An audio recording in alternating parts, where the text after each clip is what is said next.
Hello साथियों, मैं सुरंजन कुमार एक बार फिर से आपके अपने चैनल और स्टडी एग्जाम में स्वागत करता हूं। तो दोस्तों स्टार्ट करते हैं आज के जीके जीएस प्रैक्टिस सेट का भाग 12वां। तो पहले क्वेश्चन से स्टार्ट करते हैं। साम्यवाद किस धर्म के दर्शन का मूल आधार है? जैन धर्म, बौद्ध धर्म, शैव धर्म, भागवत धर्म। दोस्तों वर्तनी में थोड़ी गलती है, द के नीचे हलंत लगेगा और भागवत में भी लगेगा, बताइएगा। तो राइट आंसर ऑप्शन ए हो जाएगा जैन धर्म से।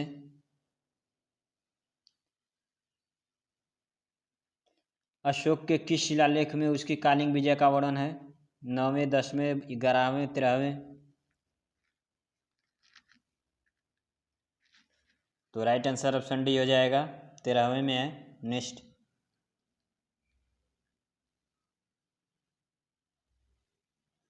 शतकालीन किस मुसलमान ने सर्वप्रथम किसानों को सिंचाई कर तथा ब्राह्मणों पर जजिया कर लगाया था? अलाउद्दीन खिलजी, मोहम्मद बिन तुगलक, फिरोज शाह तुगलक, सिकंदर लोदी।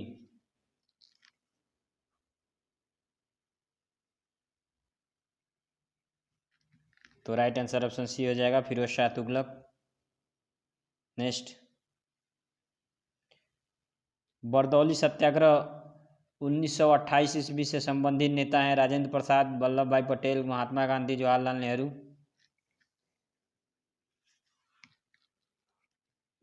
तो दोस्तों बरदौली सत्याग्रह स्वतंत्रता संग्राम के दौरान 1928 गुजरात में हुआ था। दोस्तों 1928 गुजरात में हुआ था। तो आप लोगों को मालूम हो जाएगा कौन से थे इसमें से। राजेंद्र प्रसाद थे, वल्लभ भाई पटेल थे, महात्मा गांधी थे।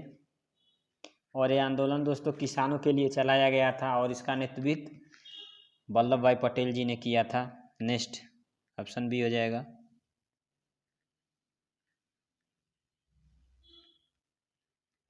भारत में साइमन कमीशन के बहिष्कार का मुख्य कारण क्या था? दोस्तों समय से पूर्व कमीशन का गठन, सभी सदस्य अंग्रेज थे, अध्यक्ष ब्रिटिश लिबरल पार्टी का था, गांधी जी का सविनय अवज्ञा आंदोलन। बताना है दोस्तों।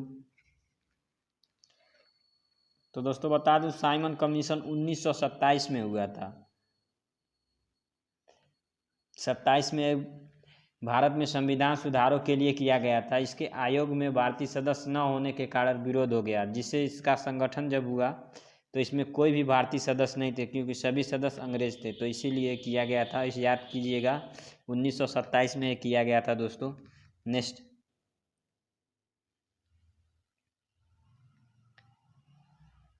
कांग्रेस के प्रतिनिधि के रूप में गांधी जी ने किस एकमात्र गोलमेज सम्मेलन में भाग लिया था? बताइएगा।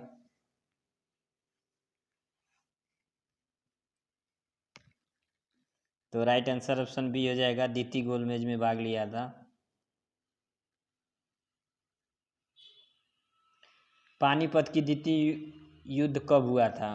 1536 में, 1556, 1570, 1561। बताना है आप लोगों को।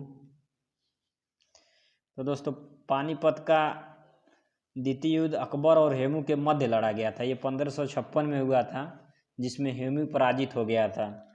और पानीपत का प्रथम युद्ध दोस्तों 1526 में हुआ था और द्वितीय 1761 में हुआ था। तो राइट आंसर कौन सा हो जाएगा? ऑप्शन याद करिएगा, प्रथम युद्ध को 1526 में हुआ था और तृतीय युद्ध दोस्तों 1761 में हुआ था। नेक्स्ट,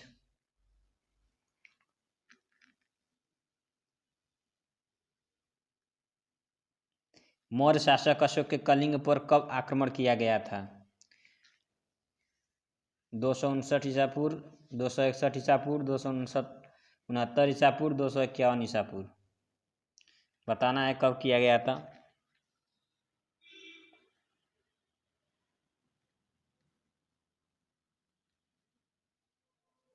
तो बता दो दोस्तों, मौर्य शासक अशोक ने अपने राज्याभिषेक के 8वें वर्ष में 261 ईसा पूर्व कलिंग पर आक्रमण किया था। इस युद्ध में रक्तचाप से अशोक का हृदय परिवर्तन हो गया, जिससे वो बौद्ध धर्म अपना लिया दोस्तों, स्वीकार कर लिया और युद्ध से वो वंचित होने लगा, युद्ध करने का सोच ही नहीं रहा था। तो राइट आंसर ऑप्शन ए हो जाएगा। याद रखिएगा क्योंकि इस पर कई क्वेश्चन बन सकते हैं। 261 ईसा पूर्व में जब वहाँ पर खून के आक्रमण के कारण काफ़ी लोगों की मृत्यु हो गई थी और 8वें वर्ष में ये कार्य हुआ था अशोक के राज अभिषेक करने पे। तो उसी में इनका मन डोल गया। उसके बाद से ये लड़ाई उड़ाई सब त्याग कर बौद्ध धर्म अपना लिए थे। नेक्स्ट,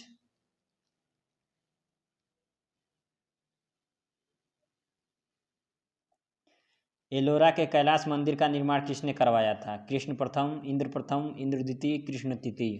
बताना है दोस्तों।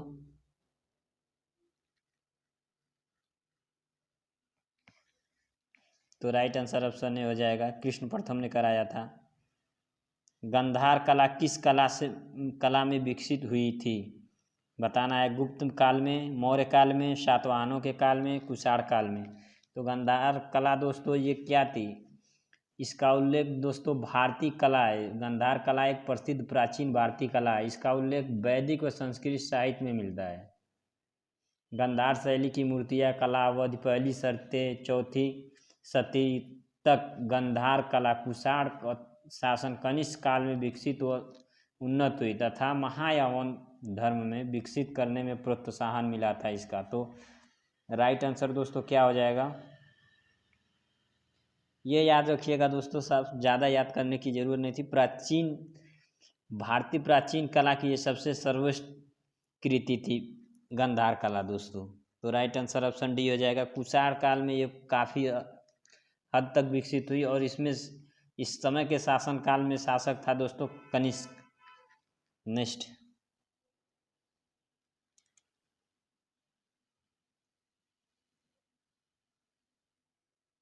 भारत के किस राज्य को चावल का कटोरा कहा जाता है? आंध्र प्रदेश, तमिलनाडु, केरल, कर्नाटका।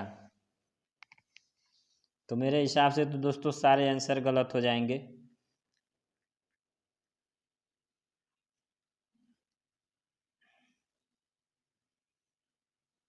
क्योंकि सॉरी दोस्तों थोड़ा नेटवर्क इशू हो गया।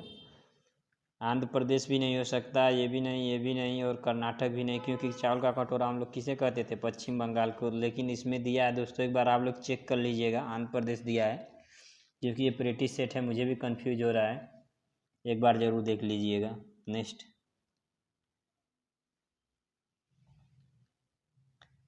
निम्नलिखित में से किसको सह्याद्री पर्वतमाला भी कहा जाता है? पूर्वी घाट, पश्चिमी घाट, शिवालिक पहाड़ी या विंध्य पर्वत।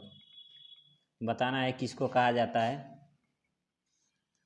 शिवालिक, सह्याद्री पर्वतमाला भी कहा जाता है। तो राइट आंसर ऑप्शन बी हो जाएगा दोस्तों, पश्चिमी घाट को कहा जाता है। नेक्स्ट, विश्व में सबसे विशाल मरुभूमि कौन सी है? सहारा मरुभूमि, थार मरुभूमि, गोबी मरुभूमि, ग्रेट सैंडी मरुभूमि। विश्व का सबसे विशाल मरुस्थल कौन सा है दोस्तों? मरुभूमि का मतलब होता है मरुस्थल। तो राइट आंसर ऑप्शन ए हो जाएगा, सहारा मरुभूमि। नेक्स्ट, अंत्योदय योजना से आप क्या समझते हैं? अंत्योदय कार्यक्रम का उद्देश्य था, जब भी अंत्योदय योजना जब स्टार्ट हुई थी तो इसका सर्वप्रथम उद्देश्य क्या था? शहरी गरीबी दूर करना, अनुसूचित जनजातियों के लिए जीवन स्तर में सुधार करना, अल्पसंख्यकों को उन्नत करना, गरीबों में सबसे अधिक गरीब की मदद करना। क्या थी दोस्तों? बताना है। तो राइट आंसर ऑप्शन डी हो जाएगा, गरीबों में अधिक गरीबों की मदद करना। क्योंकि दोस्तों अंत्योदय कार्यक्रम का उद्देश्य था कि ग्रामीण और शहरी सार्वजनिक वित्तीय प्रणाली तहत के जितने APL BPL कार्ड वाले लोग हैं, जिनको सुविधा हुई न वर्ग के सुविधाएं संबंधित है, उनके भूखमरी को कम करने के लिए ये कदम उठाया गया था दोस्तों। अंत्योदय कार्यक्रम योजना का उद्देश्य यही था। नेक्स्ट, चाहे वो शहर के हों चाहे वो गांव के हों, सबके लिए ये लागू हुआ था। बंद अर्थव्यवस्था से आप क्या समझते हैं? बताइएगा, बंद अर्थव्यवस्था से आप क्या समझते हैं? निर्यात बंद, आयात निर्यात बंद, आयात बंद, निर्यात पूंजी। बताना है। तो बंद अर्थव्यवस्था में दोस्तों राइट आंसर ऑप्शन बी हो जाएगा, आयात निर्यात दोनों बंद हो जाते हैं, जिससे व्यक्ति को किसी भी तरह का कोई सुविधा नहीं मिल पाती है। तो राइट आंसर ऑप्शन बी हो जाएगा। नेक्स्ट,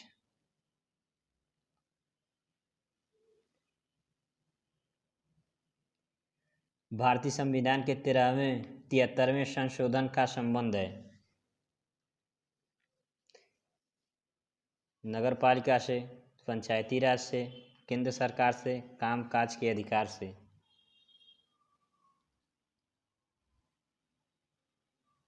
तो राइट आंसर ऑप्शन बी हो जाएगा, पंचायती राज से। नेक्स्ट, समग्र रूप से भारतीय संविधान लागू हुआ था, बताना है दोस्तों। सबसे पहले तो आप लोग ये जान लीजिए, भारतीय संविधान को लिखने में कितना समय लगा था। इसका निर्माण करने में 2 माह 11 वर्ष 18 दिन लगे थे। इसके पश्चात 26 नवंबर 1949 को पूर्ण रूप से बनकर तैयार हुआ। इसके समस्त 26 जनवरी 1950 को समग्र रूप से तैयार हो गया। तो राइट आंसर कौन सा होगा? ऑप्शन ए हो जाएगा। मैं पूरा डिटेल बता दिया ये कैसे कैसे हुआ। 2 वर्ष 11 माह 18 दिन में पूर्ण रूप से तैयार हुआ हो गया था दोस्तों। और 1949 को ये तैयार हो गया था, 26 नवंबर 1949 को ही। लेकिन पूरे भारत में कब से लागू हो गया? 26 जनवरी 1950 को। तो राइट आंसर ऑप्शन, समग्र रूप से जब पूछेगा दोस्तों तो समझ लीजिए 26 जनवरी 1950 को। नेक्स्ट, पुलिस समिति दिवस मनाया जाता है। आपको बताना है पुलिस समिति दिवस किस दिन को मनाया जाता है। 21 अक्टूबर, 26 मार्च, 23 जनवरी, 9 जून। दोस्तों ये कोई ज़रूरी नहीं है कि आप एसएससी जीडी के ही ले सकते हैं। SSC, MTS, UP police, NTPC, group D, किसी भी एग्ज़ाम के लिए जीके यूजफुल रहता है दोस्तों। क्योंकि जीके ऐसा भंडार है, कितना भी पढ़े वो कम ही रहता है। वो ऐसा समुंदर है जिसको रिवीजन पर रिवीजन करते रहें उतने में भलाई है, सबको अच्छे अच्छे चीज़ मिलती रहेंगी। क्योंकि जीके याद करने की चीज़ नहीं, समझने की चीज़ होती है। तो राइट आंसर ऑप्शन ए हो जाएगा। 21 अक्टूबर को दोस्तों पुलिस दिवस मनाया जाता है। नेक्स्ट, भारत का प्रधानमंत्री बनने के लिए अपेक्षित न्यूनतम आयु। तो दोस्तों ये जैसे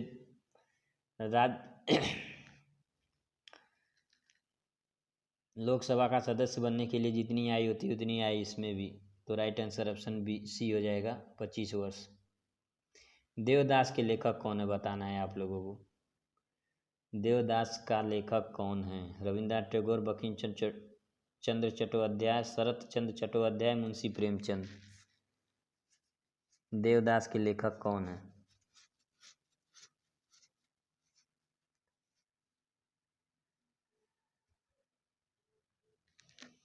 तो राइट आंसर ऑप्शन सी हो जाएगा। नेक्स्ट, हाइड्रोजन बम आधारित है। नाभिकीय संमेलन पर, नाभिकीय विखंडन पर, रेडियो एक्टिव विघटन पर, उपरोक्त सभी पर।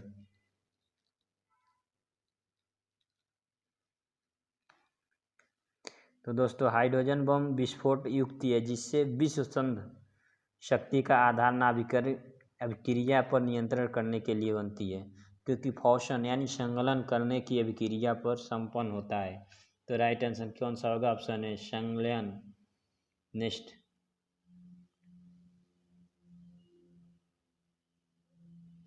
पौधे और जंतुओं के बीच की योजक कड़ी के रूप में माना जाता है। अबीमा, ग्यूलिना, प्लोडियम, पैरासीनियम। बताना है दोस्तों।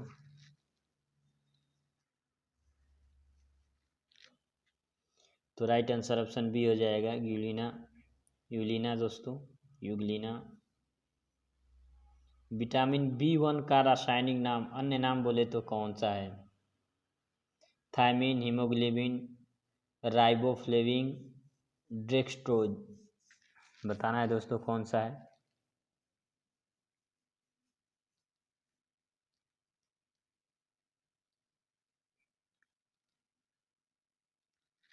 तो दोस्तों B1 की मात्रा हर व्यक्ति को प्रतिदिन 1 मिलीग्राम B1 की मात्रा आवश्यक होती है। व्यक्ति की आयु बढ़ाने के लिए विटामिन B1 की महत्वपूर्ण भूमिका होती है दोस्तों।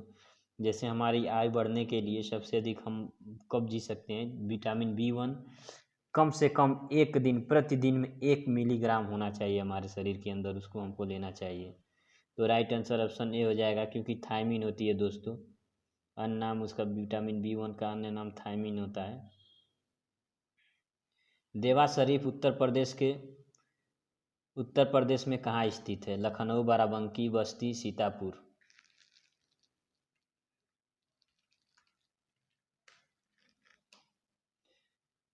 लास्ट सेकंड दोस्तों, तो राइट आंसर ऑप्शन बी हो जाएगा, बाराबंकी में है। देवास शरीफ उत्तर प्रदेश के बाराबंकी में स्थित है। नेक्स्ट और आज का लास्ट क्वेश्चन दोस्तों, भारत खंडे संगीत संस्थान लखनऊ डीम्ड विश्वविद्यालय बना। तो दोस्तों 1998 में, 2000 में, 2003 में, 2004 में। सबसे पहले इसके बेसिक को जान लेते हैं। भारत में संगीत शिक्षा को आधुनिकता जमा पहचाने कराने के लिए महापंडित विष्णु नारायण भारत खंडे ने लखनऊ में संगीत विश्वविद्यालय की स्थापना की थी। और दोस्तों इसे विश्वविद्यालय की स्थापना भारत सरकार द्वारा इसको मान्यता कब मिल गई थी? 24 नवंबर 2000 को। याद करिएगा, 24 नवंबर 2000 को इसे भारत विश्वविद्यालय डीम्ड लखनऊ विश्वविद्यालय का नाम, पूर्ण रूप से विश्वविद्यालय का नाम मिल गया था इसको। तो राइट आंसर कौन सा होगा? Option B.